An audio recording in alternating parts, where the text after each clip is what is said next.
Reciprocate the hospitality you gave me when I visited Ottawa as Vice President in 2016.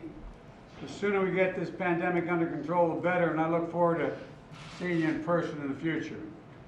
As you know, to state the obvious, we had a private talk about this a little while ago. The United States has no closer friend than Canada. That's why you were my first call as President, my first bilateral meeting, and of course, my Vice President spent some time living up in Montreal for high school, and so our channel of communication are wide open. As you know, we have a robust agenda today, and we're all best served when the United States and Canada work together and lead together in close coordination on a full range of issues we're going to discuss: COVID-19, economic recovery, climate change, refugees and migration, fighting for our democratic values on a global stage, and strengthening our own democracies at home. We spoke about this at the G7, but it's worth saying again. I believe the leaders of the major democracies, as leaders of the major democracies, we have a responsibility to prove that democracy can still deliver for our people. There are a lot of leaders around the world who are trying to make the argument autocracy works better. Empowering the full participation of our people, expanding opportunity and equity for everybody, ensuring the benefits of growth are shared broadly. That's how we're going to win the battle for the future. So thank you again, Mr. Prime Minister, for your partnership and your enduring commitment to the U.S.-China U.S.-Canadian relationship. We're going to talk about China, and I'm looking forward to a very productive discussion.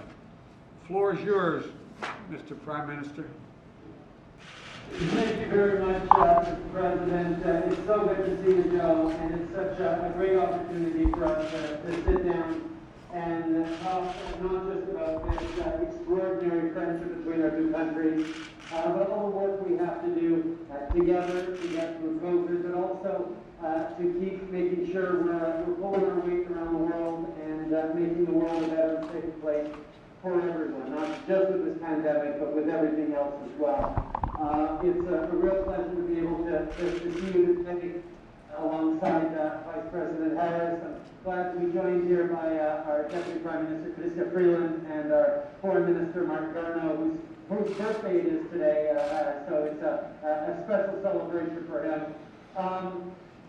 Lots of things to talk about. Obviously, COVID and how we're going to keep our citizens safe is top of mind, but we're also going to dig into the recovery, how we move forward on creating good jobs for Canadians and Americans, strengthening the middle class, helping those working hard to join it.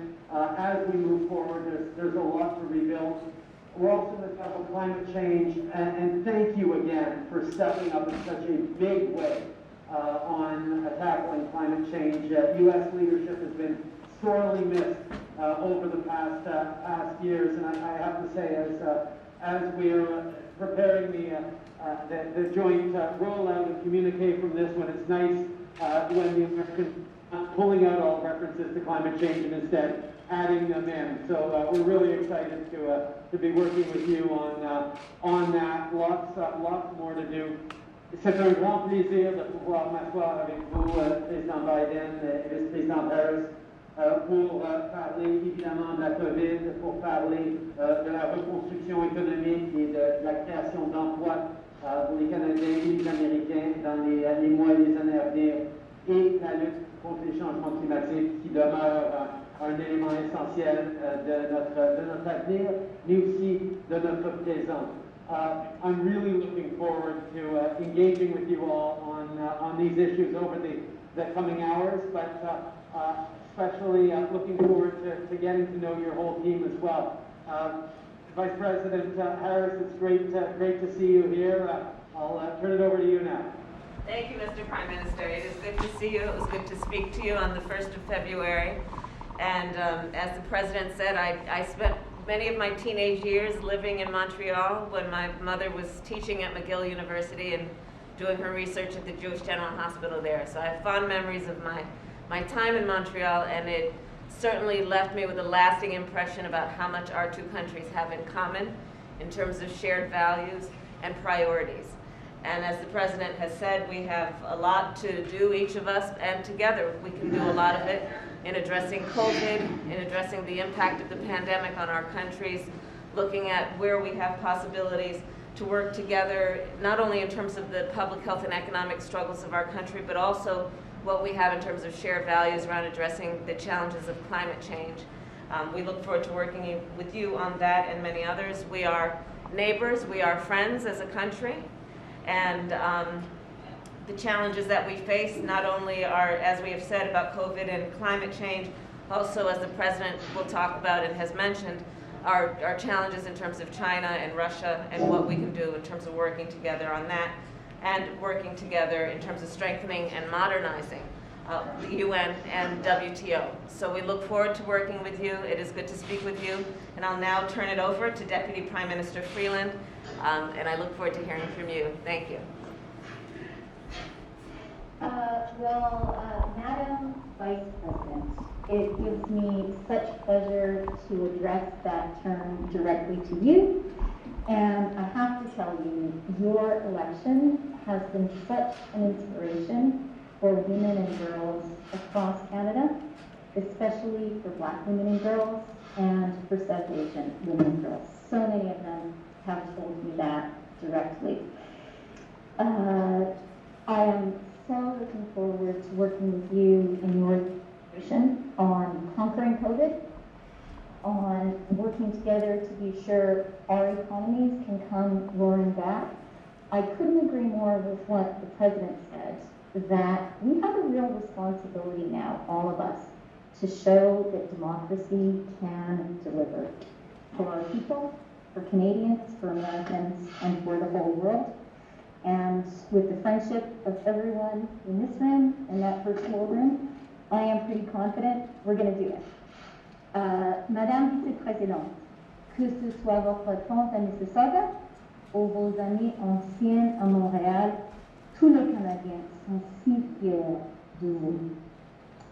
Et quand le COVID-19 nous le permettra, ce sera un grand plaisir pour moi de vous accueillir encore une fois au Canada. J'ai lu votre autobiographie excellente et je dois dire une chose. Et c'est que je suis aussi une anglophone et je suis d'accord avec vous que c'est difficile d'apprendre le français, mais ça vaut la peine. Bienvenue, Madame la Vice-Présidente. Madam Vice President, we are very proud of you and all women and girls in Canada are very proud of you, of course, and I do hope that once COVID is over, we'll be able to meet in person.